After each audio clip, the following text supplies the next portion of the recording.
Alright, it's July 17th, 2013 at 5 p.m. We're sitting with Chris Wilkey. Okay. I was born in Ogden, Utah. Okay. When I was about 5 years old, my parents moved to a little town called Benjamin. It was about 350 people. Oh, wow. Just a little farming community. What else do you want to know? Oh, no, that's fine. When did you come to Craig and why? I moved to Craig. My wife's family was from here. Okay. And we got married in 1983, and Memorial Weekend 1983 is the first time I come here. And then we moved here in August of '97. Okay. And it's been our permanent address. Well, we've moved around in town, but it's where we've lived since then. Okay. And what did you think of Craig when you first came here in the 80s? The first time I came here, we come Memorial Weekend. We went out and shot woodchucks on a Saturday. We got up Monday. I got sunburned so bad. But and then we got up Sunday morning to move cows. Helped my brother-in-law move his cows down to the lower range, the summer range, and it had snowed about 8 inches during the night. And I had a Levi jacket with a wool liner, and I was so sunburned, and that jacket hurt so bad to wear it. But it was cold. Yeah. The weather was the first thing. You know, the weather can change so quickly. Okay. And the saying, if you don't like the weather, wait a few minutes, it'll change, got some reality.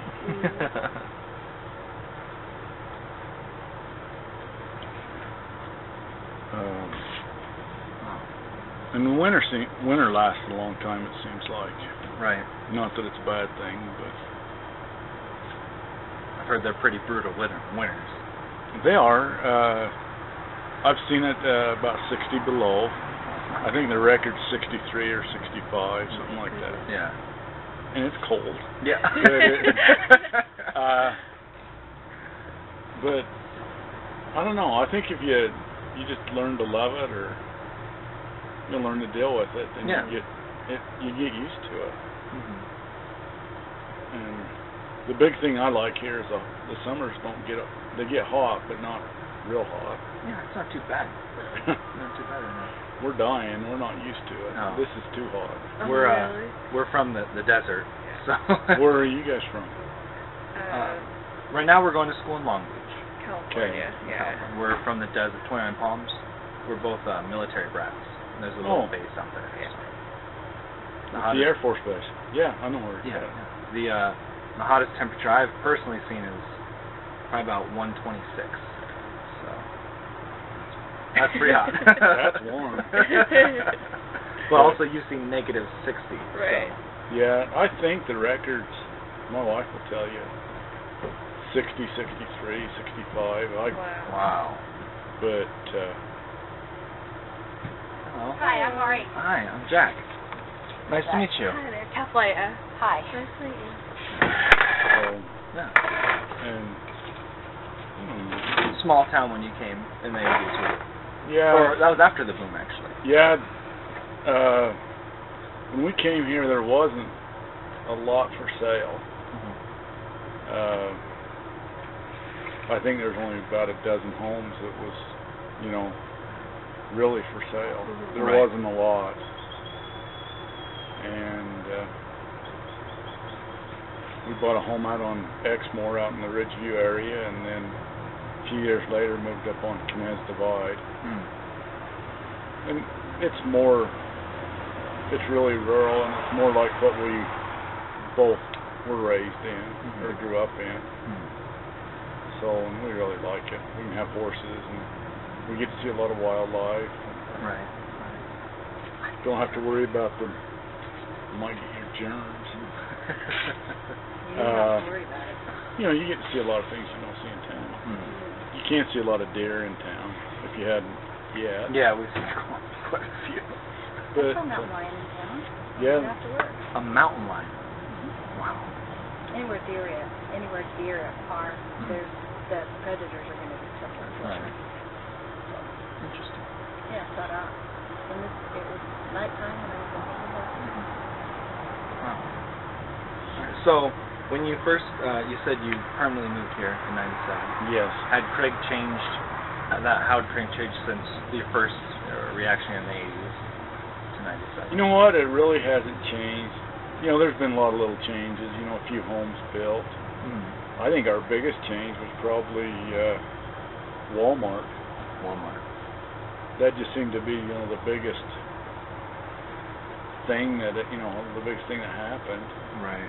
When we got the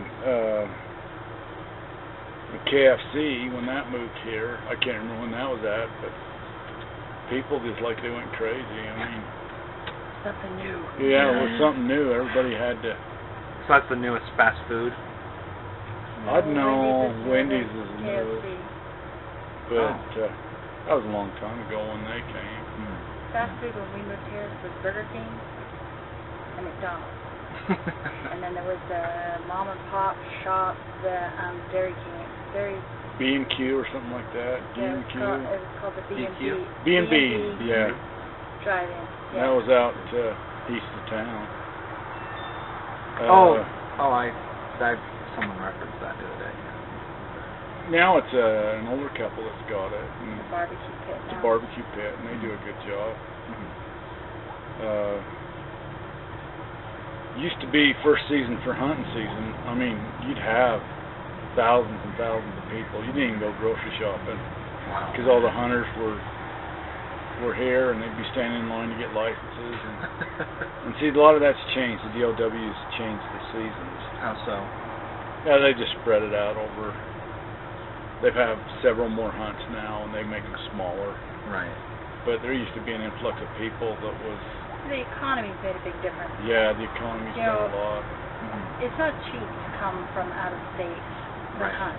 Right. I mean, an out-of-state license is expensive to begin with, and those people that come from out of state, they don't typically hunt. Well, they do, but they spend a lot of money to get here. And then when they're done, it's expensive to get their animal and everything home again. Right. You know, you have to have it processed, and if you shoot a big animal, if you want it taxidermy, all of those things come into play. And in 2008, 2009, when the economy really went, there was, you know, the taxidermists in town. They would say how it affected their business. So, you know, no longer were they doing big projects, big taxidermy projects. They were doing smaller things. Right.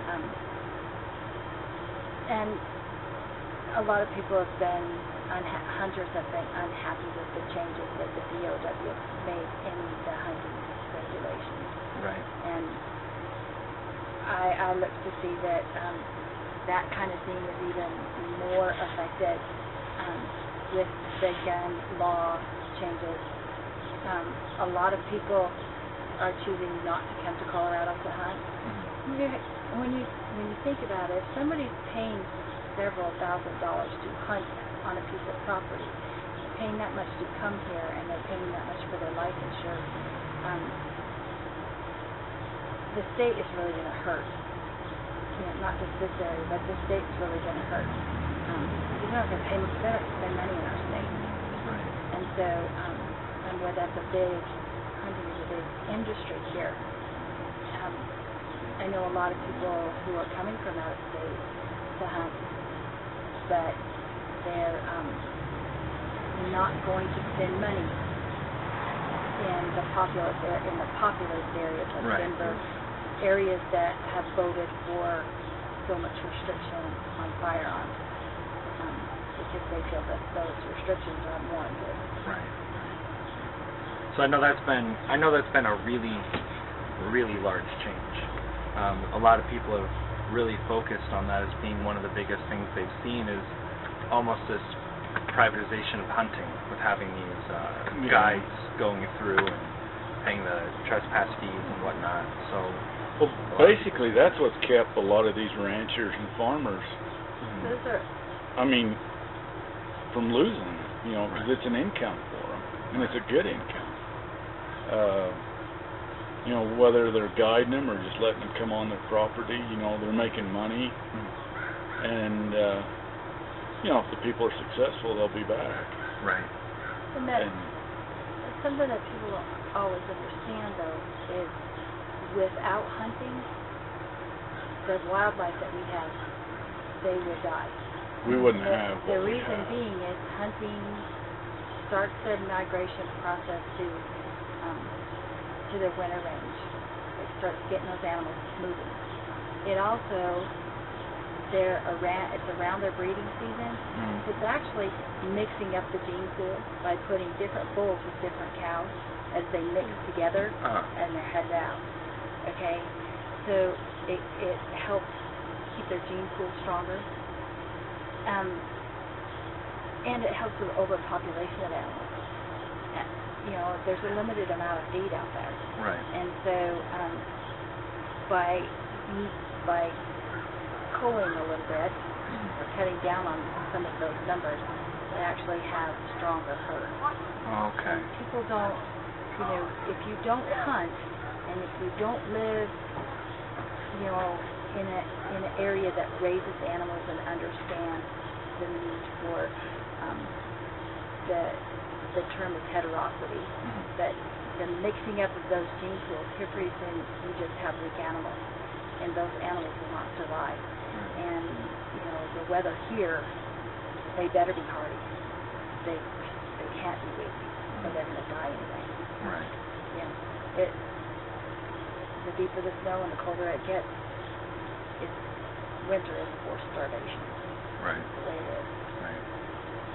We spoke a little bit earlier with Tom Mathers about the really hard winter in '83 and '4 when the deer were freezing. There was so much up. snow.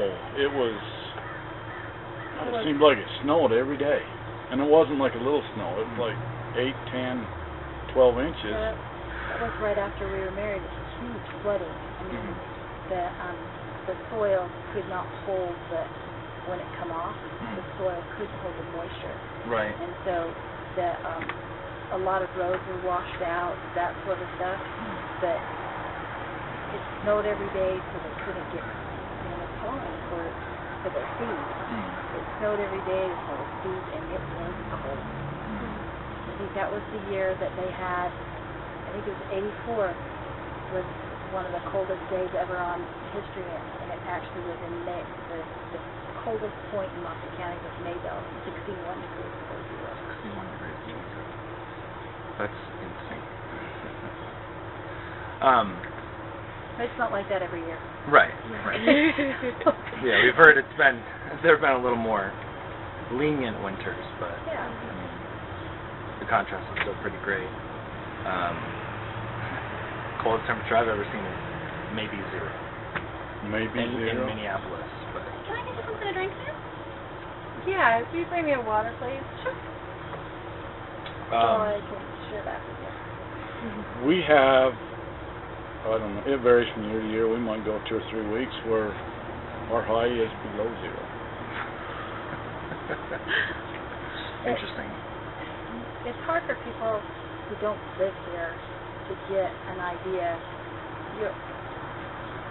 The coldest you've ever seen is zero. Yeah, about maybe Okay. -1. Okay, but cold's cold, period.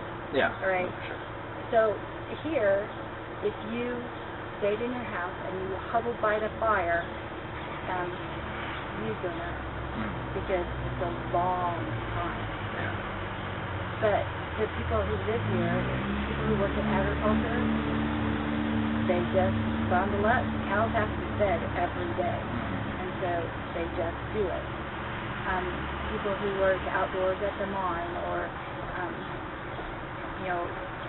anywhere outdoors, they just layer up. It can be uncomfortable, but it's not. If you just keep going, it's not as bad as it sounds. Right. Okay. Right. You get used to it. You Yeah. know what you can do and what you can't do. What's it like? What's it like delivering mail in that type of weather? It's cold. It can be rough. In and out. you try to get everything done, while it's daylight, so you can see. We wear headlamps, because winter's our busiest time. Right. But you just, you change boots if you're just depending on what the weather, situation is. Right. You learn to deal with it. You learn what you can wear and what works better than something else. You see a lot of, I'm trying to think of the name, the Under Armour type stuff. You buy good quality coats. You don't, you spend some money for your stuff. When you travel, you take a blanket, you take extra food. You just leave it in your car. You just have it. Yeah.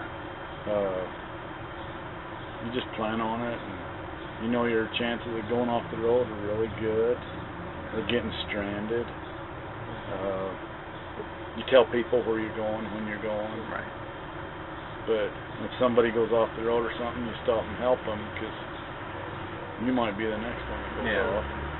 How far out is like the farthest route that someone has to go? Oh, we have 2 row routes that go out quite a ways. They go out north here quite a ways, and one goes clear to Maybell, and then Maybell has a route that goes out of it. The Maybell route goes clear to the Wyoming line. Wow. Up through Browns Park. Yeah. That route only is carried 2 days a week. Wow. But one of our row routes covers 87 miles a day. 87. Wow. But it's just the way it is. You just deal with it and go.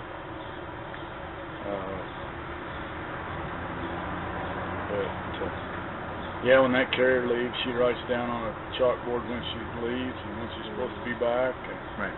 She's not back by that allotted time. They're calling, and to my knowledge, I don't think they've ever really had problems. She'll go off the road or get stuck or something. But the people here, something that I noticed probably right off, despite the diverse cultures and that, they're really nice. Everybody says hi to everybody, and if you got a problem, you're going to have somebody come help you. Yeah. But it's just, I think everybody kind of learns to depend on each other.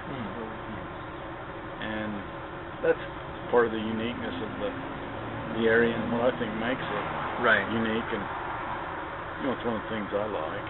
Do you have any children? Yes, we got 1 daughter. What was it like raising a family here? It was a blast. Yeah. How's it experience? We did a lot of things together as a family.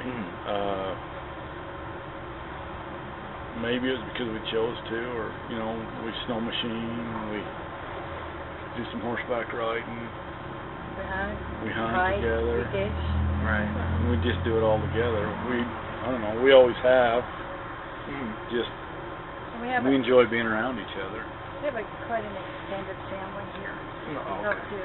So, for instance, my brother and sister-in-law and their kids are here, and we're extremely close. So, our kids go off, they're best friends. They go off together and four-wheel, snowmobile, and all of those things together. Right. And there's a lot of families that way here. That people have the opportunity to enjoy each other. My impression of sometimes the things when you live in the city, it doesn't necessarily encourage you to spend time together as a family. And I think that's important. I think that communication helps parents know what their kids need. Right. And the guidance that they need, instead of being the checkbook and the discipliner, and being able to spend time with our daughter the way we have. She's able to confide in us things that if our relationship was different, she wouldn't be able to. Right. Are there you know, are there a lot of community events that are kind of conducive to the family environment? I'd say yes. When they have an event, you'll see the whole family there most of the time. You've got the 4-H, you've got Whittle the Woods, well, 4-H and the stock show, you got Whittle the Wood. What's the concert they have in the fall? What do they call that? They have not in the fall. They have a concert with Whittle the Wood. We have Grand Old West Days. Grand Old West Days. Oh, okay. Which should be called Grand Old Wet Days. It's always rains, except for this year and last year. They have a street fair kind of thing. People bring their, have their little booths and sell it, and it's a menagerie of food and entertainment. Oh, you can get the wrestling team sells turkey legs, and there's various fundraising groups that are there, but other people who have items that they actually make and sell. Then they have sheep wagon days in the fall, which is kind of a tribute to our agricultural history. This used to be in the United States. This area used to produce the most amount of sheep and wool in the whole United States, and it was second only to, my understanding, to New Zealand.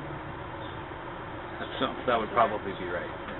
Yeah, and there's not the same numbers of sheep families as there was before. Right. In years past, but it's kind of a tribute to the history of this area as well. They'll have the Hot Balloon Festival. It's next month. And there's 2 or 3 days of that. People enjoy going and watching that and participating in that. And we have the barbecue festival, Colorado barbecue competition. Yeah, they have. It's a yearly event. Colorado barbecue, huh? I can't remember exactly if that's what it's called, but people come from all over people come from all over the United States. They have it out to they have it out to Wyman Museum. Last year they had it at Lowry. Oh, that's right. That's right. But it's around. It's the other place in Moffat County. Yeah. Oh, so it's Moffat County. That's someplace you might want to go see if you got some time. Yeah. It's a living museum. What is it called again? Lowry Simpson No. Lowry Simpson. Wyman Wyman Museum. Wyman.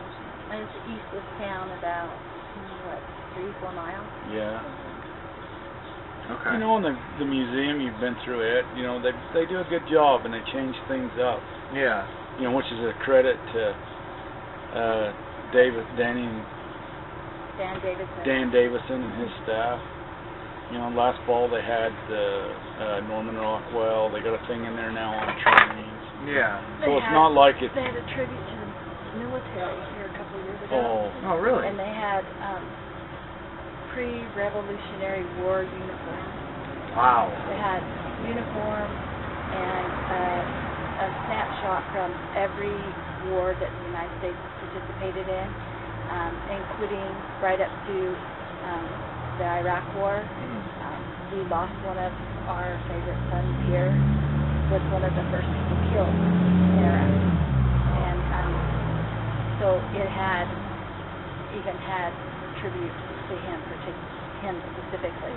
But it was pretty cool to see. That's awesome. Different things and how Dan was able to bring it, make it more personal. Like this is somebody you know, and Craig is very patriotic. So that was kind of a neat thing. That was about what, 2006 when we did that one? No, I don't. Yeah, it was when we had our family reunion. Yeah, before she graduated from high school. They had a big thing in there one time on quilts, and a lot of people got to show their own wares. But they've always got something. They did taxidermy one year. Really? Yeah, I brought the taxidermists come in. And, we got probably some of the best taxidermists in the United States. Leland Reiner, he takes most of the competition, or a lot of the competitions. Yeah, for him, throughout the Intermountain West,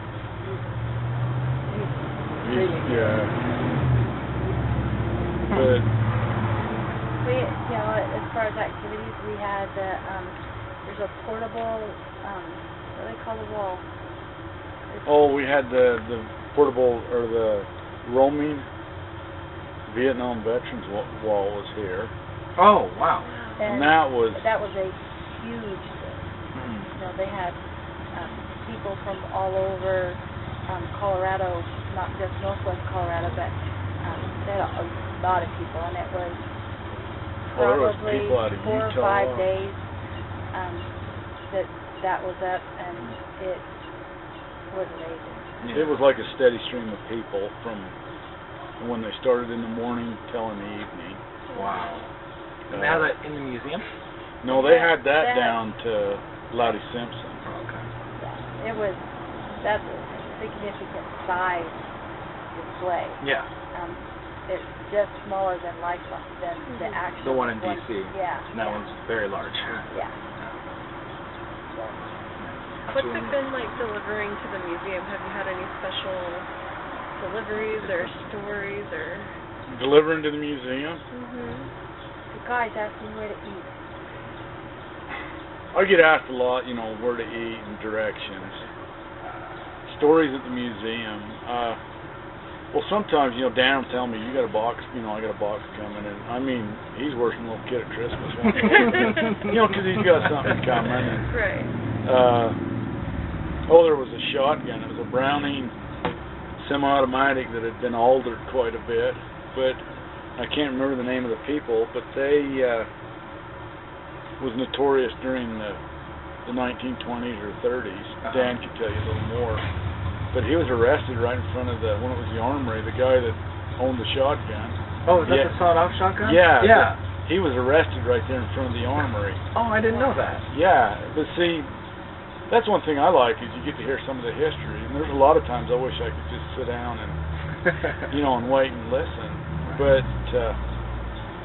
Maureen and Taryn and our daughter has really taken off, kind of as a history buff on their family. A lot of their family goes back to the beginning here. And, it's always interesting to, hear, especially when you somewhat know, you don't personally know them, but you know the people. And this town does have a rich history. Butch Cassidy and his, along with a lot of other outlaws, this is part of their territory. Right. I forgot the pilot's name that flew across the Atlantic. Lindbergh flew over this, and he couldn't land, so he dropped a note. And, there's a lot of interesting things. Martin Luther King Sr. stayed here for a week or so. You know what? We've heard that. I've heard that my whole life. When I talked to Dan, he could not verify that. He couldn't verify it. Supposedly, as I guess you would say, the lore tells us. The rumor. He stayed out here to just see the Craig Motel. And, but, I talked to Dan, and I talked to, what's her name, Gerber? Dan? Dan. And I talked to her about it, and she grew up here. So, they both grew up here. And neither one of them could remember that out of their own head. But I've heard that from several old timers. I'd like to look into that. Yeah. I wonder why he would have come here. Because Craig had years ago, it was pretty, what's the word? Racist. Racial. But looking back in history, that was not unusual. Okay? So Craig isn't the only one. But my grandmother used to tell us about this easily could have been before 1910. Okay? But she said that when she came to town, there was a fence on the one side of the road, and the black people were supposed to walk on the other side of the fence. Now, and we used to have a train that came here, and she would tell us that the Pullman cars had to pull out of town at night because they were able to staff with black people. You know, but you know, looking back for that period of time, that was probably not unusual. Right. You know, so anyway, I've heard some interesting stories that I could never verify, and so some of that just may not be true. Mitt Romney coming here was. Yeah. What was that like? It was fun. The thing that impressed me was it wasn't like just Craig was there. I mean, there's people from all over. The security was really tight, and you know, I deliver that part of town, and I had to kind of change my my schedule, how I deliver things up. Right. But that was no big deal. They come and checked all the boxes, and we had to go unlock them, and make sure there wasn't a bomb in the drop box or something. But really? Was that just your truck or car? Well, there's a collection box. Oh, okay. They had to check it for a bomb, and it was. I hate to see security, but it is necessary. But to see it like that, but it was fun. It was. A lot of people made the comment. I got to see. And they were really excited about it. Well, and the fact that he was very personable. It wasn't like he came here with his entourage and he was inaccessible. He was not. People were actually able to go up and talk to him, and he was very personable. And there were a lot of people here in Craig that actually were able to spend some time with him. Yeah. And there was no aloofness. In the mass media, they seem to portray him as somebody that was not accessible, that was, didn't understand the workaday slog. That's not true. Their impression was that, yeah, he did understand who you were and where you came from and that sort of thing. And that he did not picture himself as any better than anybody else. I saw quite a few pictures of him. He was always surrounded by people. I was impressed with that. The fact that everybody that talked about him, even if they didn't have the same political views, they all said that he was very talked positive of me, which I was really one of my coworkers got to visit with him, and he's very yeah, he's the other way so far that it's funny, but I mean, he even admired him, said he admired him, and found him very personal and enjoyable to be around. Yeah. Well, yeah, that must have been a very memorable experience. Well, for something this small, that isn't something you'd normally see. Think about it. Why would he pick Craig? I mean, some people say it's because of our mineral history, and that was one of the things that he looked for was to promote our independence on foreign energy and things like that.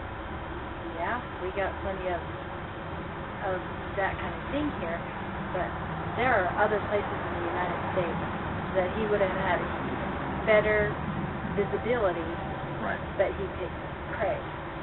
That is interesting. I mean, did he ever make an allusion as to why he decided to come here? No, it was all about minerals. So he did say that. Yeah, it was all about our dependency on foreign energy and how actually here in the United States, and it is true that here in the United States we have untapped petroleum that we know it's there. We're restricted from going after it. We don't have to be dependent on foreign oil. It's here. They say there's enough coal here in Moffat County to power the United States for 600 years. That's just coal. That's not including all the natural gas or the oil. That's a lot of coal. I mean, that's a lot of available energy. Right. And I think too, this is one of the this power plant's one of the most efficient power plants, coal-fired power plants. Right. So coal can be harvested. And we doing okay? Doing good, thank you. And make it a good energy source. And it's not the high pollutant that everybody wants to make it out to be. It's this is a low sulfur coal. Yeah, we met with Ed Kacharik, Mm-hmm. and he was talking to us about the wet scrubbers and now the dry scrubber they just put into one. Mm-hmm. Telling us about the new process has really reduced a lot of the emissions, if not like most of them. Well, when you look out at the power plant in the winter when it's cold, it looks like a big puff of smoke out there. It's steam. And something that we thought was really interesting when our daughter was in high school, they looked at talking to the power plant about helping do a greenhouse. To be staffed by high school students and stuff like that. They looked at the feasibility of it, and it was wonderful. The thing that shot it down was people from outside the area, they're concerned that it was attached to coal. People they don't understand how coal is utilized, and so they're thinking it's dirty and polluted, and you wouldn't want to eat those tomatoes. That's not true. Well, it's the steam coming off the power plant, so you're just recycling the steam. They've just taken what's basically a byproduct and made it useful. But that just would have heated their greenhouse. Right. So, interesting.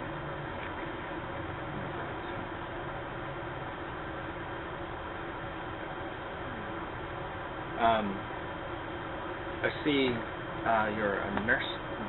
How is that profession? Have you seen any changes in your profession since you've been in Craig? When I first came to Craig, we were in an older hospital. It was built in the 50s. Oh, right. And it had limitations because of the facility, not necessarily because of the people who were staffing it or anything like that. They just couldn't. The facility was old. Healthcare in general,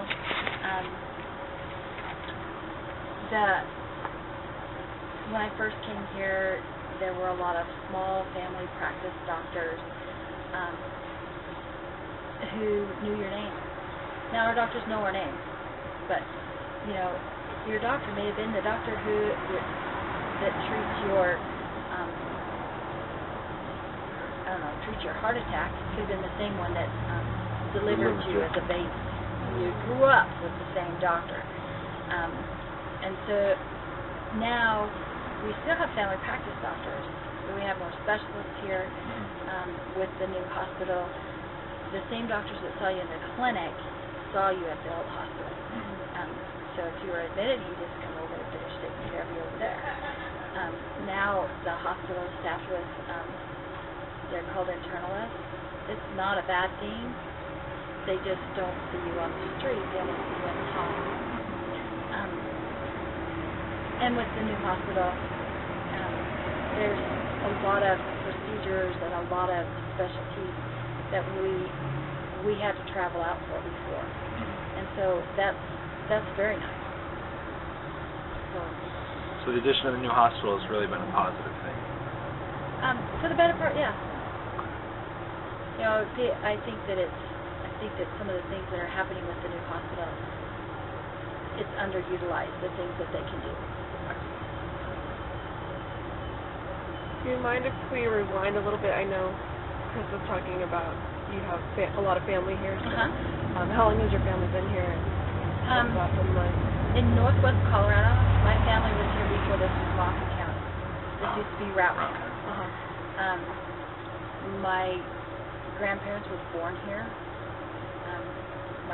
My grandfather was born here. He was born on one of the first ranches. It's called the 2-Bar, and that is down the other side of Mado. And my grandmother was from Vernal, and so that's fairly close. My grandfather, his father was a freighter, and so they brought their teams of horses. Actually brought a lot of the goods to this area. my grandfather would tell us stories though. When he was 14 years old, his job was to harness the team. He slept in the barn with the horses, and he could drive a 4-team and a 6-team.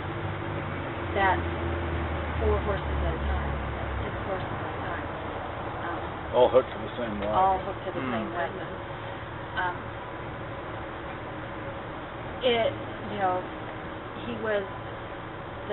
My grandfather was the first person to drive a white truck. White was the brand.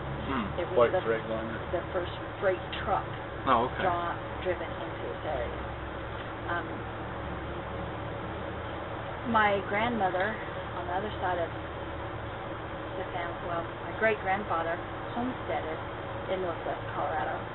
He came to the United States just before the Civil War, and he, married and had kids. He came to Colorado through Leadville, and then to Glenwood, and then to here, homesteaded here. That ranch is one of the oldest continuously owned by the same family, one of the oldest ranches in Colorado. In 2000, they were awarded the Colorado Centennial Colorado Modern Rancher Gift. And my brother and his son make up the 5th generation. Her grandmother brought the first Hereford cows here. Oh.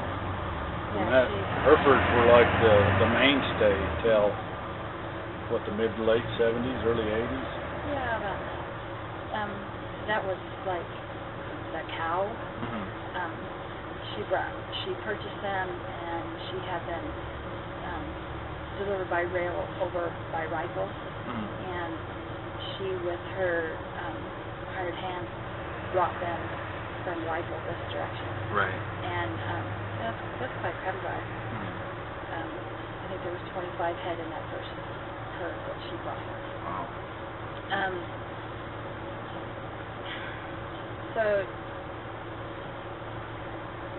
she actually was not. My grandfather was raised in this area by his father, who stepping back, he migrated from Ireland, and they had 3 boys, and they were raised out there, and those boys, 2 of those boys, homesteaded themselves, and so and then my grandparents had 13 kids. There were 13 kids, but there were 3 that were twins. And my father was born in a house with a dirt floor in a spring of water, and when the runoff would come, it would come down a draw and go right across the floor there. He told us once that the biggest improvement in his lifetime was electricity that came to the house and running water, and that wasn't until the 1960s. Right. Like 1968, that's the year my brother was born. Right. I still have quite a few family members.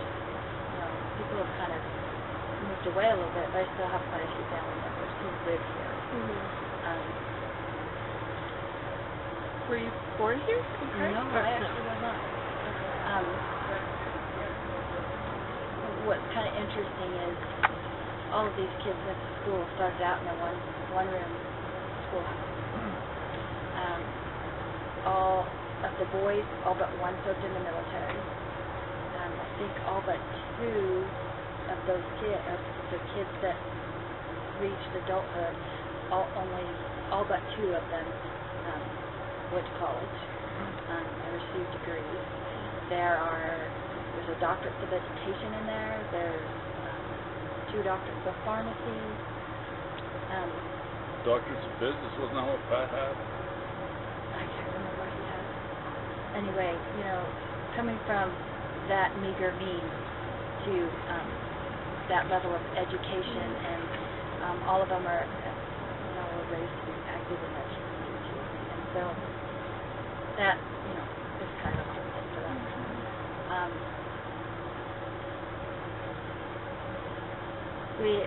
Chris probably told you that he'd never been here. He'd been in Craig before he met me. He came out and met my family. And like you said, we moved here in 1998. 97. Or 97.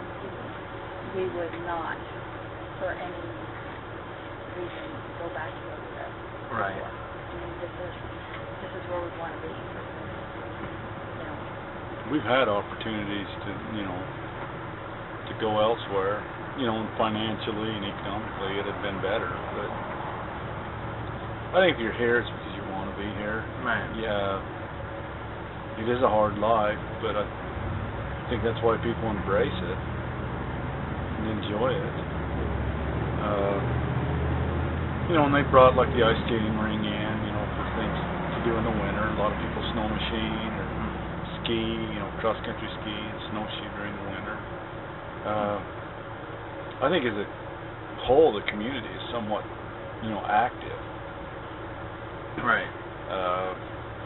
You see four-wheelers going up and down the road all the time, and it's interesting that we live the lifestyle that we have, that we do, but where we ranked one of the lower counties in Colorado for our healthy lifestyle.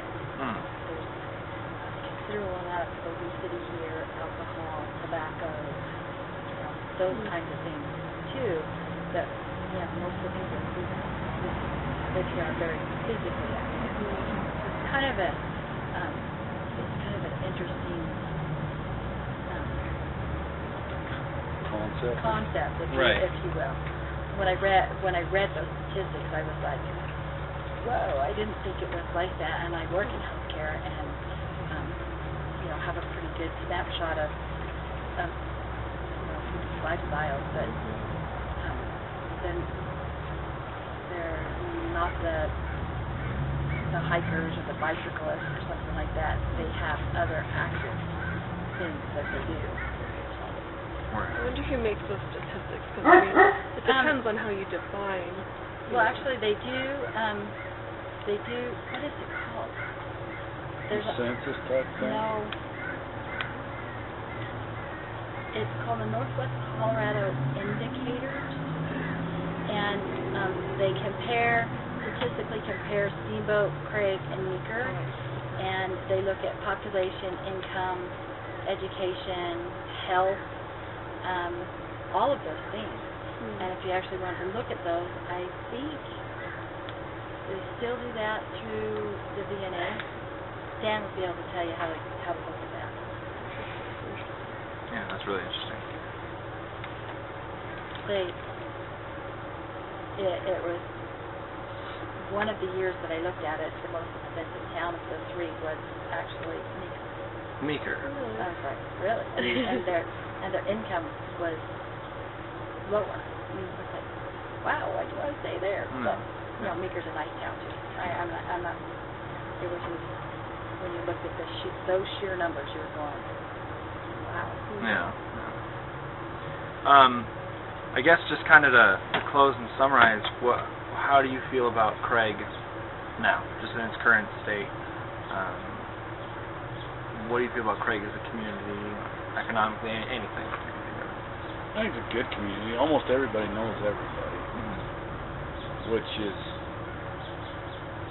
surprising, I would think.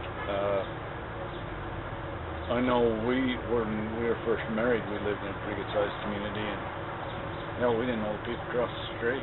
Right. And you may live there for several years, and